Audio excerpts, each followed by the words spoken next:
Welcome to the video on fractions. You have already had a chance to see a video introducing what you need to excel with fractions.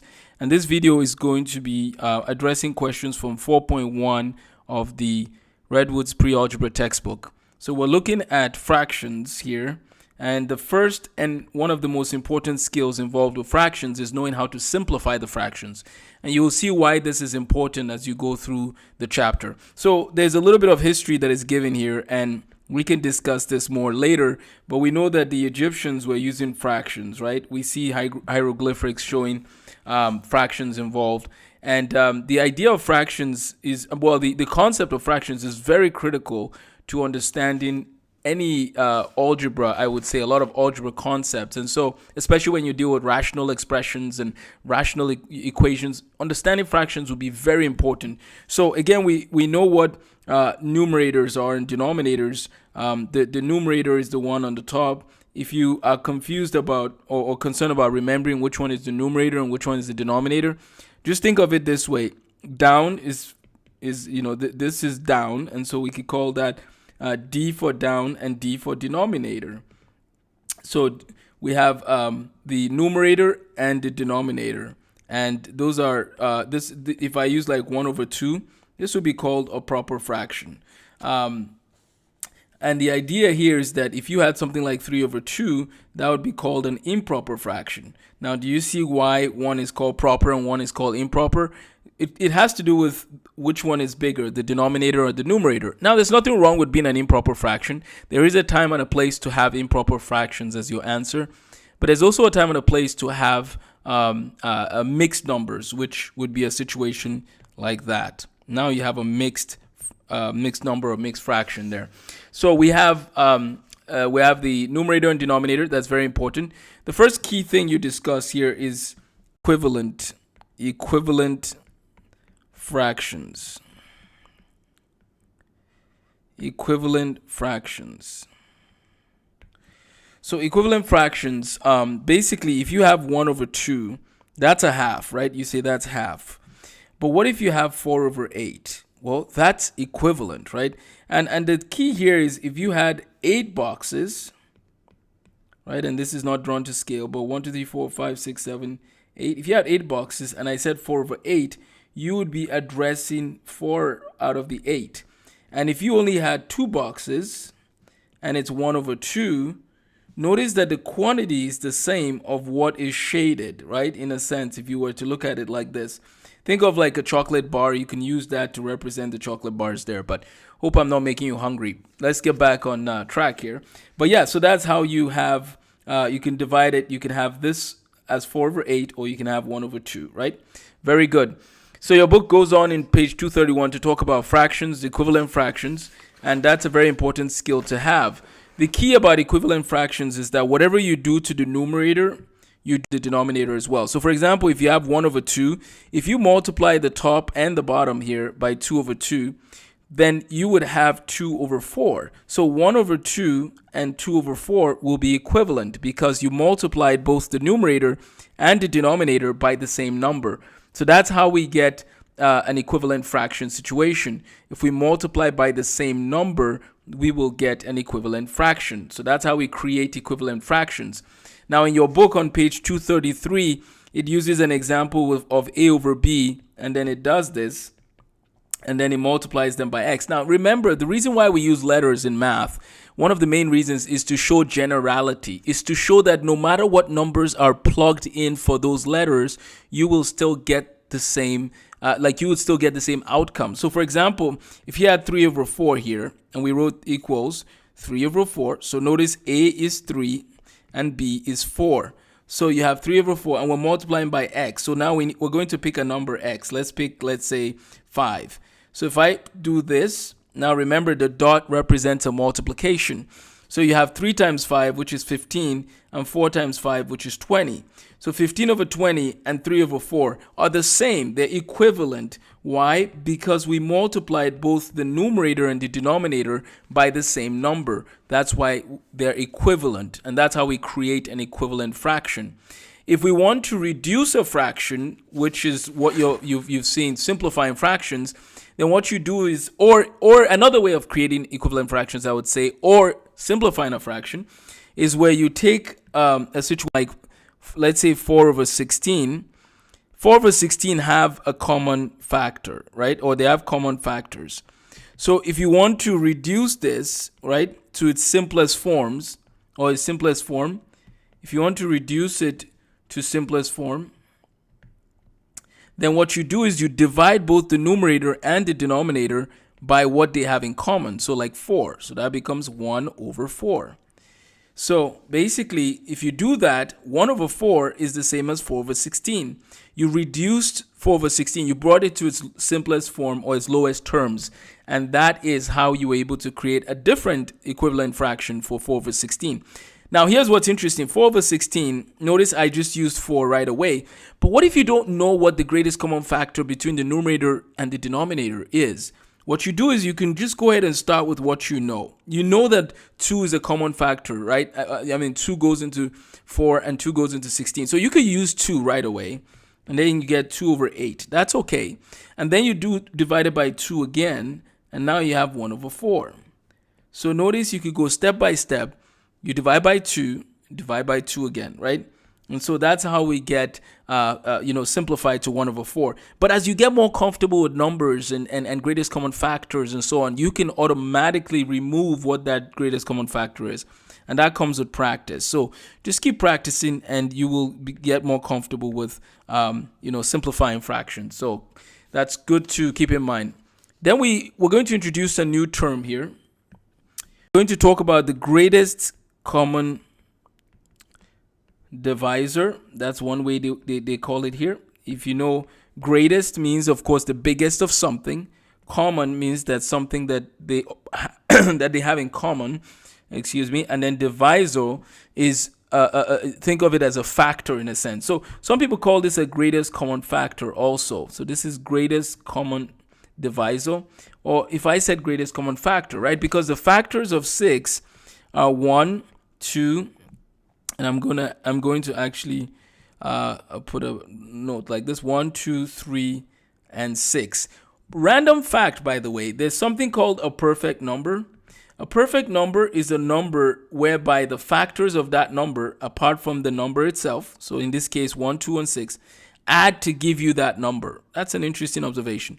So like 1 plus 2 plus 3 is actually 6.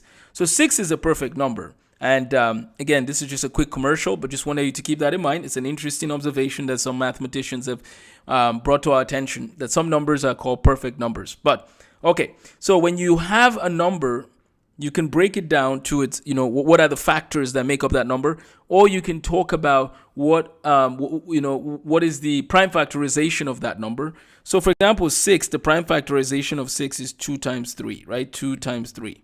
Now remember, when you're dealing with fractions, it's important that you remember your prime factorizations. It's going to be helpful in finding the lowest common denominator and so on. So just keep that in mind.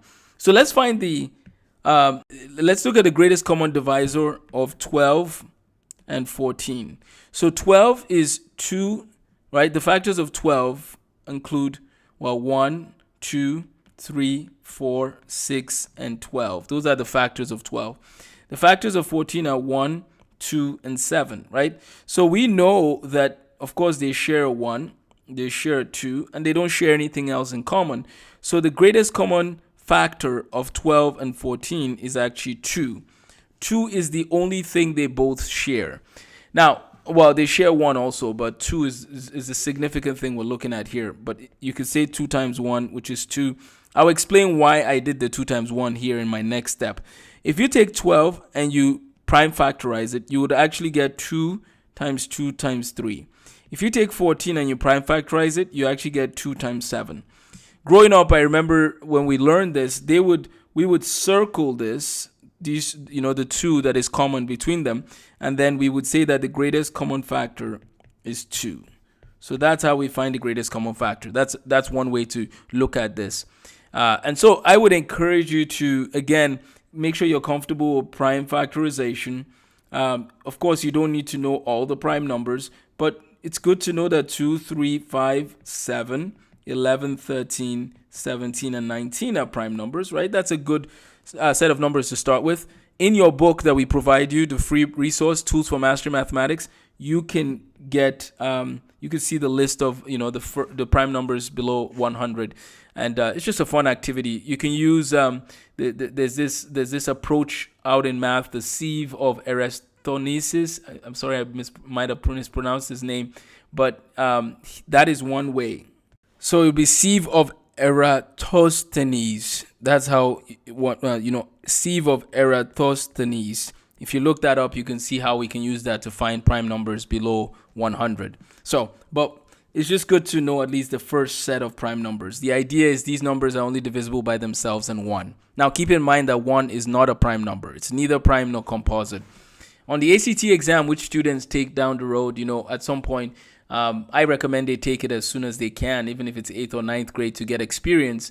And some people have scored quite high, actually, up to what they want in that level. But I recommend in studying for the ACT, one of the things that you will learn is the importance of knowing your prime numbers and working with them. And one of those questions that I've seen in a few spots on some of these types of standardized tests is, what is a prime number that is also an even number, for example? Well, that's 2. 2 is the only number that is prime and even. And then 1 is neither prime nor composite. Something to keep in mind. Your book goes on to talk about reducing a fraction to lowest terms. That is, there's videos, that I've made for you, and you would see that in this section, in this chapter as you work through. So it talks about reducing numbers, right, to the reducing fractions to its lowest terms.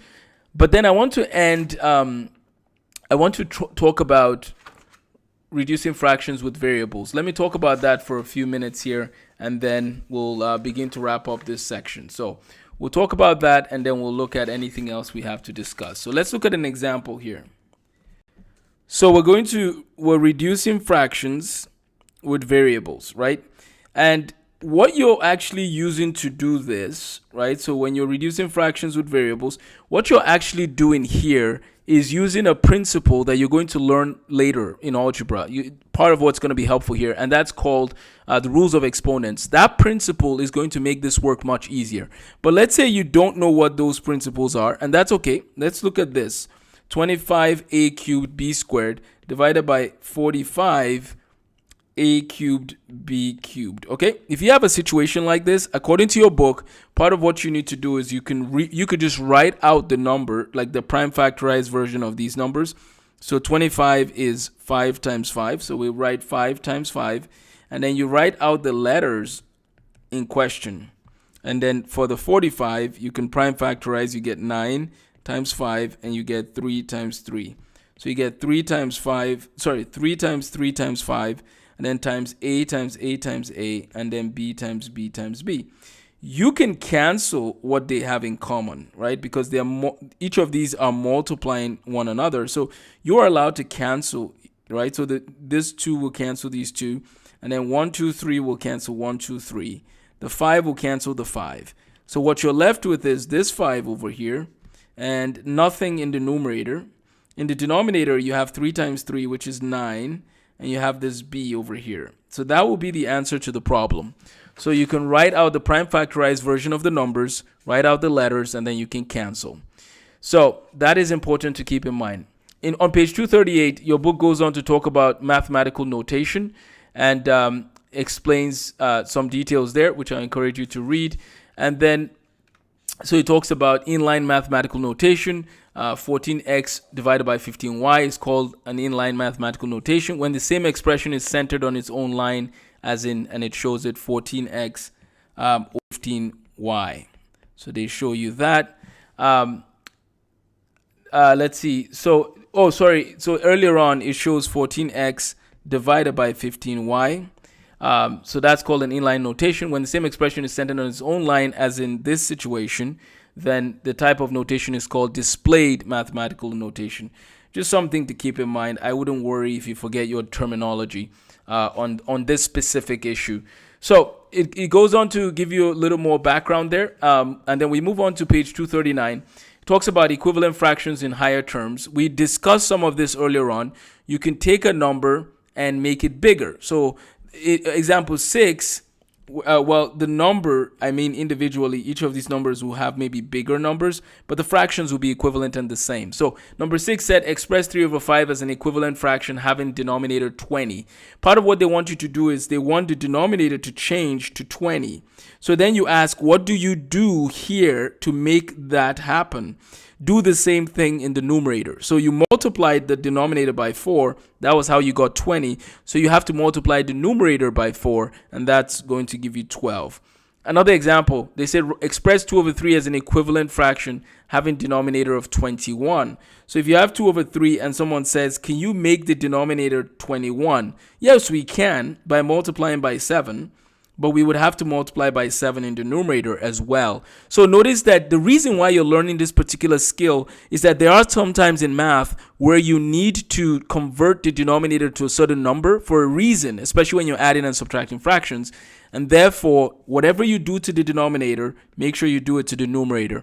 And then the next example 7, next to it says express 5 as an equivalent fraction having denominator 7. So express 5 as an equivalent fraction having denominator 7. Keep in mind that 5 is essentially 5 over 1. A number by itself, if I just say 3, it is technically, you could write it as 3 over 1, right? And you will see why there's times where you want to do that, because then in this case, they say express 5 as an equivalent fraction having denominator of 7. So if you want to have a denominator of 7, you have to multiply by 7 to get that denominator to be 7. But that means you have to multiply the numerator as well in order to get that 35, because whatever you do to the denominator, you have to do to the numerator. Very good. So that's the same idea we use in example 8. However, with example 8, now I'm doing the problem that says you try it. I'm going to provide the explanation. It says express 3 over 8, right, as an equivalent fraction having a denominator of 24a. So here's the trick. I'll tell you, or here's not a trick, but here's the rule. If you want this to become that, then technically you multiply this by something to give you this. If you want to know what that something is, one of the ways you can do that is actually say, what is 24a divided by 8? Right? 8 goes into 24 3 times, right? So that means you multiplied by 3a to get 24a. And if you multiply the denominator by 3a, that means you have to multiply the numerator by 3a, and that actually gives you 9a. So 9a over 24a would be the answer to that problem. Your book goes on to talk about negative fractions. Again, we work with negative fractions in similar ways as we work with integers, in terms of the that, if you have two negative numbers multiplying, you get a positive. But it is important for notation purposes to keep in mind that 3 over 4, okay, negative 3 over 4 is actually the same thing in value and quantity as 3 over negative 4, which would be the same thing as putting a negative in front of both of them. So all these are, the fraction in each one of those would be negative at the end of the day. So keep that in mind. It's all the same for that. And that applies to all fractions. If you have negative 11 over 12, it's the same thing in quantity that I would be dealing with if I had it this way. And if I put the negative in front of the negative 11 over 12. Negative 5 over 6, you have negative 5 over 6. You have negative with the 5 over 6. And actually, we're going to move this negative here. We're going to move it to the denominator. Okay, it's all the same. Very good. So reducing fractions is a critical skill to know, and that's where we're going to finish off our section. So we're going to be reducing fractions. So reducing fractions. So we have 14y to the 10th divided by negative, let's go with 21y squared. So this becomes 2 times 7, technically, right? 14 is 2 times 7. And 21 is 3 times 7. So we'll put a negative in front here.